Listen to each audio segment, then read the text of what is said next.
Nuclear missiles shot across the globe at speeds of 100 kilometers per second, their massive tails of flame stretching across the night sky and illuminating vast swaths of darkness. As sensors detected incoming strikes on home soil, the nuclear arsenals of every major power were instantly activated. One after another, mushroom clouds bloomed, and in mere moments, Earth was reduced to a wasteland. This is the premise of Poland's latest 2024 disaster blockbuster, The Last Spark of Hope. The story begins with a conflict. In the not-too-distant future of 2025, clashes over interests and cultural divides ignite the third apocalyptic chapter in human history. As the war escalates, nations across the world are drawn into the chaos.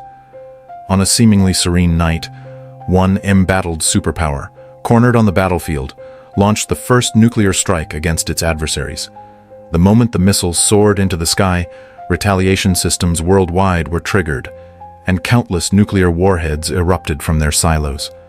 Under the fiery rain of mushroom clouds, human civilization was wiped out in an instant.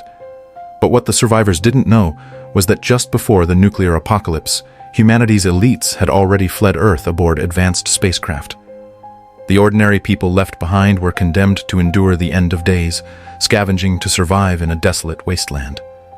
Eva, one of the few remaining survivors, is the heart of this story. Before the war, Eva's father foresaw Earth's impending doom. Knowing that ordinary people like them were merely pawns to the powerful, he built a makeshift refuge atop a mountain. The shelter was equipped with a sustainable farm, abundant supplies, and a water recycling system. To ensure their safety, he even acquired a third-generation Sentinel robot from the battlefield to guard the camp. This robot was a formidable protector, armed with laser cannons and 12mm rapid-fire guns capable of obliterating a target with just 3 shots. But Eva's father could never have predicted the tragic turn of events. As the nuclear war erupted and the family fled to safety, they were ambushed. Of the 7 family members, only Eva survived, ultimately finding her way to the mountain refuge alone. After the war, 85% of Earth's surface was contaminated by radioactive fallout. Thankfully, the camp's high altitude shielded it from the toxic air currents, and its self-sustaining farm gave Eva a fighting chance at survival. To her surprise, the Sentinel robot wasn't just a guardian. It also had a companion mode. The surviving Eva never imagined that outlasting the attack would make her the most unfortunate of all. 2 long years passed. Throughout this time, Eva tirelessly broadcast on the radio, hoping to find other survivors, but her calls vanished into the void with no response. Worse still, the post-nuclear climate had become dangerously unstable, with terrifying thunderstorms striking every few days. 3 days ago, one such storm wreaked havoc on her camp. To repair the damage, Eva had no choice but to descend from the safety of her mountain refuge to scavenge for supplies. The robot detected dangerous radiation levels in the valley and warned her to stay below for no longer than 3 hours. After ensuring her oxygen reserves were sufficient, Eva set off in her vehicle and drove into the abandoned wasteland. She arrived at a derelict supermarket, rummaging through its remains in search of useful materials. Among the debris, Eva stumbled upon a package of lavender seeds hidden under a shelf. After confirming the seeds were free of radiation, she quickly placed them in a protective, radiation-shielded metal case. By midday, Eva had gathered enough supplies to repair her camp and loaded them into her vehicle. Before leaving, she scribbled her coordinates on the wall, hoping any other survivors might see them. Back at her refuge, Eva immediately set to work replacing the damaged parts. But when she tried to authenticate herself with the robot using a verbal passcode, the system rejected her. Confused, she repeated the passphrase 3 times before it finally let her in. It turned out Eva's father had installed a dynamic passcode system to prevent intruders from breaching the camp. Only those with the correct passphrase could gain access. Assuming her muffled voice through the helmet had caused the error, Eva shrugged it off and resumed her repairs. By dusk, she had successfully restored the storm-damaged sections of the camp. Exhausted but hopeful, Eva resumed broadcasting on the radio, yet hours of transmissions yielded no response. Sitting alone in her chair, she wondered, "Am I the only survivor left on Earth?" The next morning, Eva awoke to find that the camp's solar power system had failed. Climbing onto the roof, she removed the damaged solar panels. Upon closer inspection, she realized they were beyond repair. To prevent future issues and make repairs easier, Eva decided to relocate the panels to the ground. Feeling bored, she activated the robot's companion mode for some company.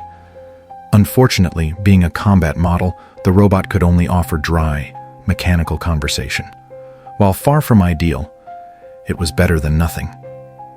Later, while retrieving tools, Eva inadvertently stepped outside the camp's perimeter. The robot, detecting an intruder, confronted Eva. Karmazyn. Hasło nieprawidłowe. Proszę się odsunąć, inaczej użyję broni. Karmazyn. Alarmed, she tried several alternate passcodes, but none worked. After 3 failed attempts, the robot's defense protocols activated. Eva froze as the robot raised its weapon, retreating to a corner and nervously reviewing the situation. Assuming she had misremembered the code, she crouched behind the supply collector, racking her brain for answers. After 30 tense minutes, the robot deactivated its defensive mode. Eva went to the door and said all the passwords in the codebook, but they were still incorrect. Her repeated failures reactivated the robot's defenses. Forced to retreat outside the camp, Eva watched helplessly as the robot patrolled the area. Certain she hadn't made a mistake, she recalled the strange events of a few days earlier, when it had taken multiple attempts for the robot to recognize her. Could the storm have damaged the robot's auditory system? Eva looked helpless at this. As the sun set, the temperature plummeted. Thankfully, Eva had put on an extra coat earlier in the afternoon. Watching the patrolling robot, she devised a plan. She picked up some rocks, hoping to use them to distract and draw the robot away. But after several attempts, the robot remained fixed on its patrol. Worse, her actions unintentionally triggered its combat mode, which would remain active for 12 hours. Left with no choice, Eva huddled behind the supply collector, waiting through the freezing night for the robot's combat mode to deactivate. By dawn, the robot finally stood down, but Eva decided not to take any risks. She wrapped her face tightly in her coat.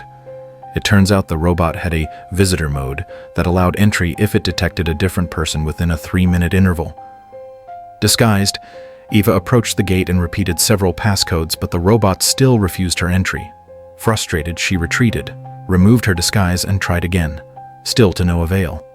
For hours, Eva argued with the robot, but the passcodes remained invalid.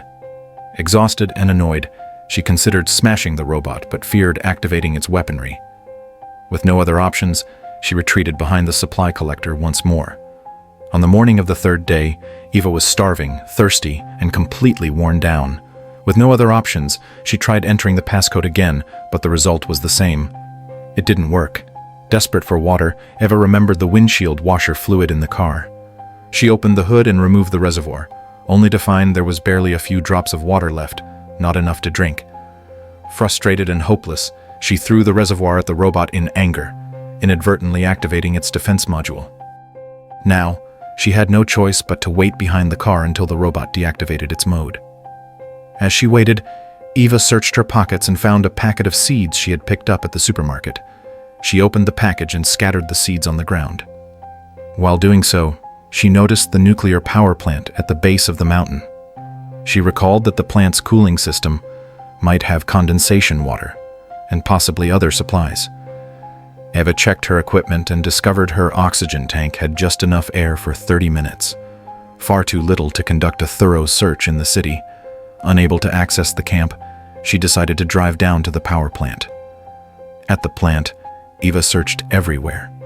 In one room, she found several barrels, but after breaking down the door to get inside, she realized the barrels were all empty.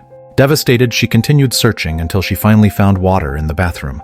Relieved to have water, Eva decided to look for food as well, but the plant had no other supplies. Staring at the barren power plant, Eva couldn't take it anymore. She drove back up the mountain, only to find the robot still patrolling. In a fit of desperation, Eva slammed on the gas and drove the car straight at the robot. Though she managed to jump out of the car in time, a bullet from the robot struck her leg. As Eva lay on the ground amidst the wreckage, she thought the robot was finally destroyed. Exhausted, she dragged herself toward the camp, but after only a few steps, she collapsed from exhaustion and blood loss.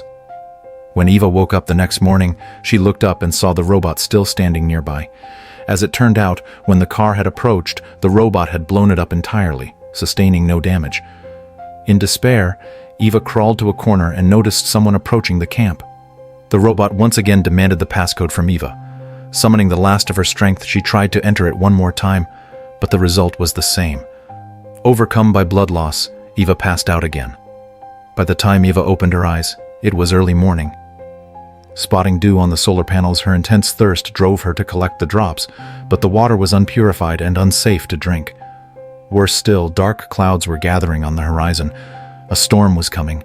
Despite her injuries, Eva refused to give up and tried one last time to enter the code, but her body was too weak to even speak. Shortly after Eva took her final breath, the robot entered patrol mode. Yet not long after her death, the camp's radio suddenly picked up a signal. It was a sign. There were still survivors somewhere on Earth. Sadly, Eva would never know. This is The Last Spark of Hope, the latest 2024 Polish disaster film. So, if the apocalypse really came, do you think you could survive? That's all for today's discussion. See you next time.